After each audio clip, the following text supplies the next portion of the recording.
I'm also getting married on September 10th, starting at 1 p.m., I mentioned casually. My younger sister's eyes twinkled with a mischievous glint as she smirked. Oh, same day and time, huh? What a coincidence. But you're only having a small family affair, right? I heard you're keeping it under 100 guests. That's such a shame. We're going all out, inviting everyone we know, from family to friends and colleagues. Have your little event if you must. I bit back my initial response and chose my words carefully. I'm Sarah, 30 years old, and I work full-time. I met Thomas, who's 3 years older, through a mutual friend. After dating for 2 years, we recently registered our marriage. Thomas works in the food industry and is genuinely kind and sincere. We're planning our wedding for next month, and most of the details are already in place. While many of our friends are opting for grand celebrations, we decided to keep ours small and intimate, just with family. I prefer to avoid a mix of my parents and sister with my friends and colleagues. My parents have always favored my sister Melanie, who is 3 years younger and undeniably more attractive, something I can admit objectively. Melanie has always been their favorite, and I just wanted to avoid any awkwardness. With her striking eyes, long lashes, delicate features, and fair complexion, Melanie caught the attention of several talent agencies and worked as a teen model during her school years. My parents adored her and frequently compared her to me. Sarah, you have such a plain face. It's hard to look at you, they would say. Sarah, you lack charm. Melanie is like an angel, unlike you.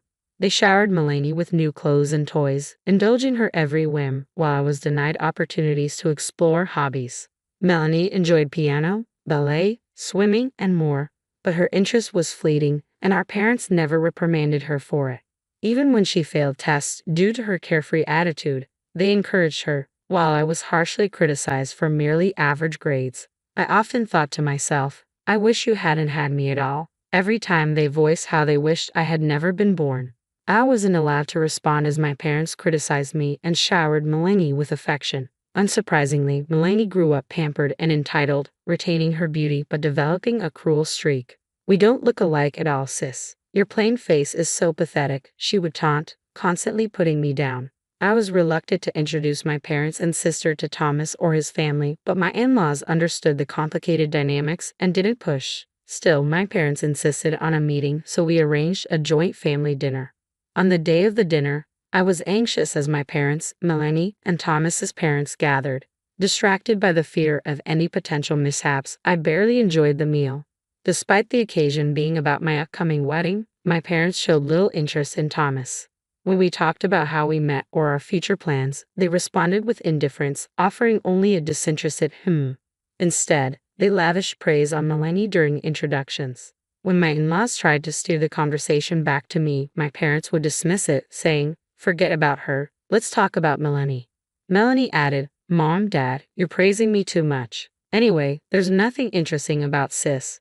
It was disheartening to see my dysfunctional family dynamic unfold in front of Thomas and my in-laws, their expressions growing stiffer as the evening progressed.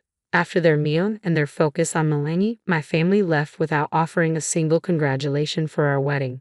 I was stunned by their lack of acknowledgement, and while Thomas gently comforted me, I never imagined they could be this hurtful. "You've had a tough time, Sarah," my in-laws said with sincere warmth. "We know you've been through a lot. We're thrilled to have you as part of our family now. Please feel free to rely on us like you would with real parents." Their kind words touched me deeply. I expressed my gratitude and decided it was time to share something I'd been contemplating. "I'm considering having a small, intimate wedding," I began, "because as you've seen, my parents and sister can be quite unpredictable. I'm concerned about what might happen if we invite acquaintances or friends. Would it be alright if we keep the celebration to just close family?" Thomas had already agreed to this plan, and my in-laws responded with a reassuring, "Of course." I breathed a sigh of relief. With their support, it was settled that our wedding would be a small, family-only affair. However, as the date approached, I was faced with an unexpected and shocking development. I was taken aback when I received an unexpected call from my parents. "Melanie is getting married. Her fiancé is here right now. You need to come over." When I arrived, I found my parents, Melanie, and her fiancé waiting. The man looked familiar. "Nice to see you, Sarah," he said with a hint of surprise. "I didn't realize you were Melanie's sister." "I'm surprised too," I responded. His name was Ethan Matthews. and he worked for one of my company's business partners. When Melanie mentioned your name, I thought she must be talking about a different Sarah. I never imagined you two could be related. You don't look alike at all, he said with a dismissive tone. I was familiar with Ethan's condescending attitude from work. It was clear he looked down on me because I didn't have a college degree. My parents had always insisted, you should work instead of going to college, so I joined the company right after high school. Meanwhile, Matthews had graduated from a prestigious university and seemed to judge others based on their educational background. The thought of becoming family with someone like him was unsettling, and I felt a strong urge to leave the room as quickly as possible. Congratulations on your wedding. I'll be taking my leave now, I said, trying to exit gracefully. But then Melanie dropped a bombshell. We've decided to hold our wedding on the same day and at the same venue as yours, she announced, with Ethan chiming in. Our wedding will be far grander than yours, he said, a smug smile on his face. I was left stunned, unable to respond to their shocking announcement. Our venue was a large one, capable of accommodating multiple weddings in a single day. Although I had initially preferred a smaller, more intimate setting, Thomas and my in-laws had insisted on this grand venue to make our special day even more memorable. If Melanie and Ethan were planning an extravagant celebration, this venue would be perfect for them. But scheduling their wedding to coincide with ours seemed like a deliberate act of spite. Melanie and Ethan laughed mockingly. Look at her, she's completely frozen in shock. Are you okay? They taunted. I tried to stay composed and asked, what are you talking about? What about our parents and relatives? Which wedding are they supposed to attend? Melanie remained unshaken.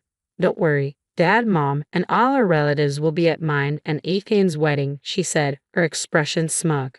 Our parents immediately began calling our relatives to invite them to Melanie's ceremony. The relatives I had seen before had always favored Melanie, and now they either wanted to avoid conflict or believed her version of events over mine.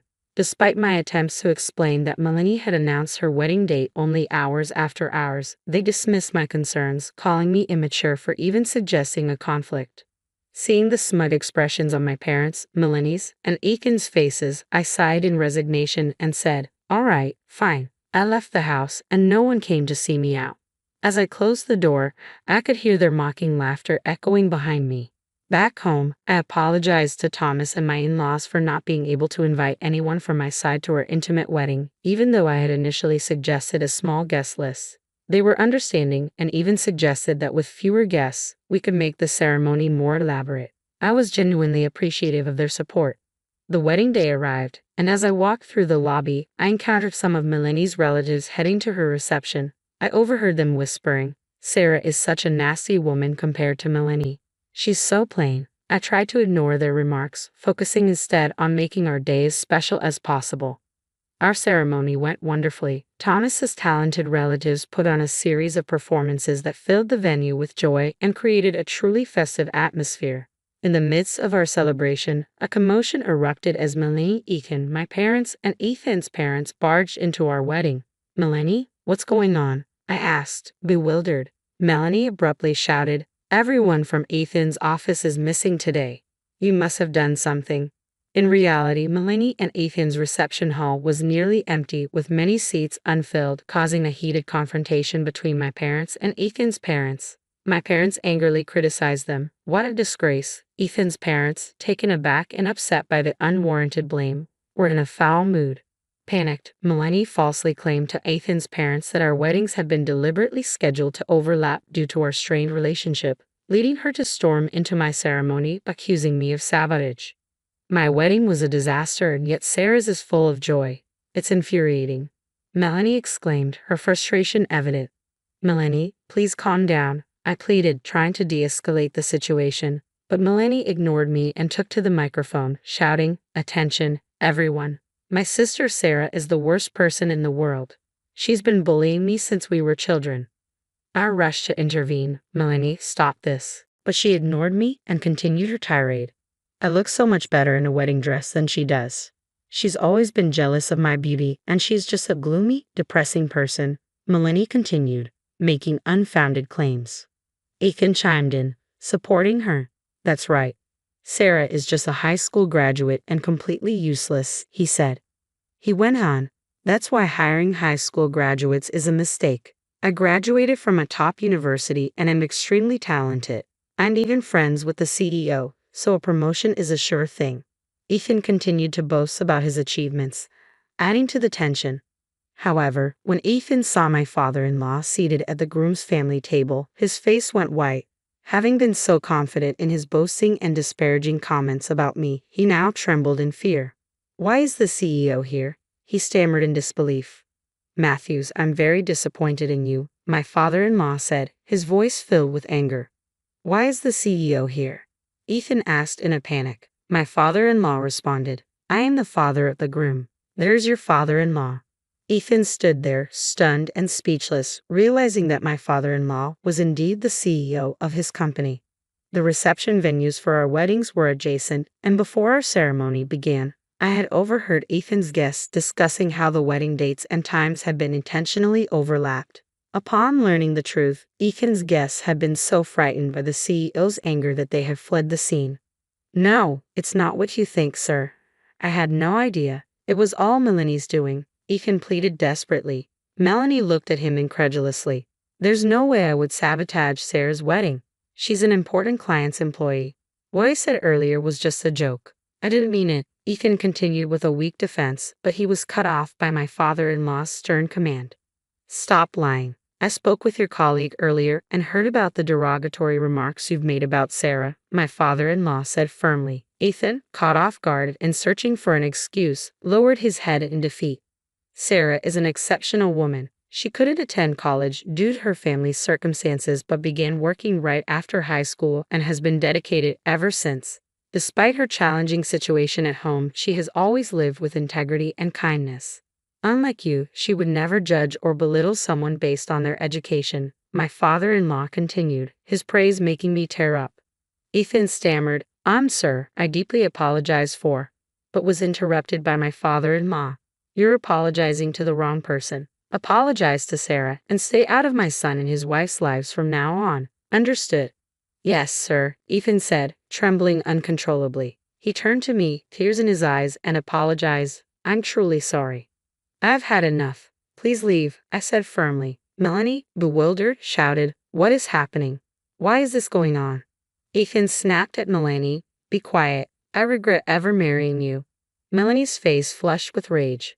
"What did you just say?" she demanded. The two began to argue fiercely, and soon the venue staff arrived to escort Ethan and Melanie out. Their parents, stunned by the chaos, also quickly departed. With the disturbance gone, the remaining guests and I shook off the shock and continued the celebration. The reception resumed with a renewed energy and turned out to be an incredible event. I thanked my father-in-law, saying, "Father, I was deeply touched by what you said earlier. Thank you so much." He smiled warmly and replied, "I'm sorry for my subordinate's behavior. Thank you, Sarah, for marrying my son. If you ever find yourself in trouble, don't hesitate to reach out." Although Ethan was clearly anxious about facing consequences for his actions, the situation wasn't work-related, so he wasn't demoted. However, his attempts to ingratiate himself with my father-in-law in hopes of career advancement backfired spectacularly when his true character was revealed. Unable to repair his damaged reputation, Ethan could only discuss work-related matters with my father-in-law and was demoted to a lower position within the company. His previous behavior of boasting about being the boss's favorite had led to his isolation. Even his colleagues and subordinates began to avoid him, unwilling to make eye contact. By the end of the day, Ethan was likely just another employee to my father-in-law, especially since he hadn't even known who his son was marrying. News of Ethan's misdeeds quickly spread throughout the company, diminishing his comfort at work. He began to blame Melanie for everything and became violent towards her. Melanie responded by suing Ethan for domestic violence, while Ethan's parents filed a lawsuit against Melanie for ruining the wedding. The situation spiraled into a chaotic divorce drama. Melanie was distraught over Ethan's violence and the lawsuit from his parents, while Ethan and his parents claimed that Melanie and her family had interfered with Ethan's career and ruined the wedding. Both sides hired lawyers and prepared for a legal battle, but they were so fixated on their own narratives that they ignored any inconvenient truths. As the conflict dragged on, Melanie quickly depleted her funds due to wedding expenses and legal fees, making life increasingly difficult after the divorce. She had to move back in with her parents who had once pampered her but now treated her with disdain, labeling her as the disgrace of the family. Although I tried to distance myself, Melanie persistently called and emailed me, detailing her hardships. Despite my efforts to ignore her, I was inundated with hundreds of missed calls and unread emails. I blocked her abusive messages and pleas for money without responding. Soon, my parents began contacting me as well, begging for financial help.